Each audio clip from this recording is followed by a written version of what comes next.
wabarakatuh. Nama saya Widya Ayu Andriyanti. Di sini saya akan menjelaskan tentang penyelesaian sengketa melalui mediasi pengadilan. Sebelum ke materi inti, saya akan menjelaskan terlebih dahulu definisi mediasi. Mediasi adalah cara penyelesaian sengketa melalui proses perundingan untuk memperoleh kesepakatan antara para pihak yang dibantu oleh mediator. Untuk dasar hukum mediasi sendiri diatur dalam Peraturan Mahkamah Agung Nomor 1 Tahun 2016, sedangkan dasar hukum mediasi pengadilan diatur dalam Perma Nomor 2 Tahun 2003 tentang mediasi di pengadilan dan Perma Nomor 1 Tahun 2008 tentang prosedur mediasi di pengadilan. Kewenangan mediasi. Kewenangan pengadilan dalam melakukan penyelesaian sengketa melalui mediasi bertujuan untuk penyelesaian dapat dilakukan secara damai, tepat, efektif, dan berkeadilan sebenarnya. Mediasi yang dipraktikkan di pengadilan tidak sama dengan mediasi yang dimaksud dalam Undang-Undang Nomor 30 Tahun 1999. Dalam pasal ini dijelaskan, mediasi di pengadilan memiliki sifat memaksa. Sifat ini tidak bisa dilihat dari adanya kewajiban pihak yang sengketa untuk memilih jalur mediasi dengan tujuan perdamaian. Selain itu, pihak yang bersengketa diwajibkan hadir dan apabila tidak hadir tanpa alasan tertentu, pengadilan dapat diterima bagi penggugat dan bagi tergugat dapat dikenakan biaya mediasi. Mediasi harusnya bersifat sukarela, yang merupakan pilihan dari pihak yang bersengketa dan dilaksanakan tanpa tekanan dari pihak manapun termasuk pengadilan. Jika ada sanksi sebagaimana di atas, maka semangat mediasi menjadi tidak terpenuhi.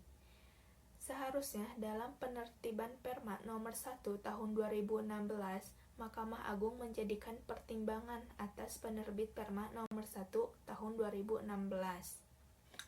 Pembahasan selanjutnya tentang tahapan mediasi.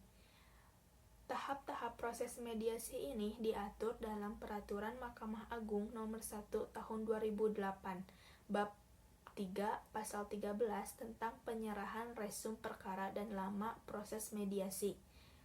Isi pasal tersebut. Dalam mediasi terdapat dua tahap. Yang pertama, tahap pramediasi dan yang kedua, tahap mediasi. Untuk tahap pramediasi, pada hari sidang yang telah ditentukan oleh kedua belah pihak, hakim mewajibkan para pihak untuk melakukan mediasi. Kehadiran dari pihak turut tergugat tidak menghalangi pelaksanaan mediasi, sehingga hakim melalui kuasa hukum atau langsung kepada para pihak mendorong para pihak untuk berperan langsung atau aktif dalam proses mediasi. Kuasa hukum para pihak berkewajiban mendorong para pihak sendiri berperan langsung atau aktif dalam proses mediasi. Hakim wajib menunda proses persidangan perkara untuk memberikan kesempatan kepada para pihak menempuh mediasi, dan hakim wajib menjelaskan prosedur mediasi dalam perma ini kepada para pihak yang bersengketa. Untuk tahap yang kedua, yaitu tahap mediasi. Ketika para pihak sepakat untuk melakukan proses mediasi, yang para pihak berkehendak untuk mencapai kesepakatan penyelesaian atas sengketanya, mediasi akan berjalan dengan kondisi-kondisi sebagai berikut.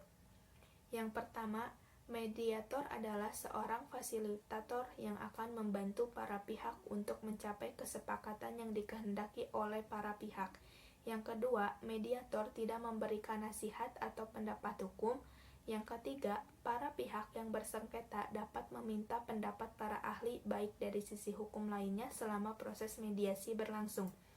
Yang keempat, mediator tidak dapat bertindak sebagai penasihat hukum terhadap salah satu pihak dalam kasus yang sama ataupun yang berhubungan, dan ia juga tidak dapat bertindak sebagai arbiter atau kasus yang sama.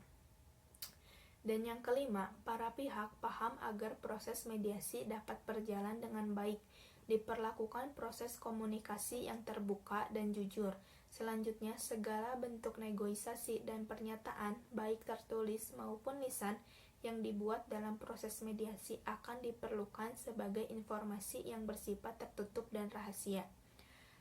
Ada 9 tahapan proses dalam mediasi, yaitu yang pertama penataan atau pengaturan awal, yang kedua pengantar atau pembukaan oleh mediator, yang ketiga pernyataan pembukaan oleh para pihak, selanjutnya pengumpulan informasi, identifikasi masalah, penyusunan agenda dan kaukus, membangkitkan pilihan-pilihan pemecahan masalah, melakukan tawar-menawar, dan yang terakhir kesepakatan dan penutup. Mungkin cukup sekian pembahasan yang bisa saya sampaikan. Mohon maaf kurang dan lebihnya. Wal akhir, wassalamualaikum warahmatullahi wabarakatuh.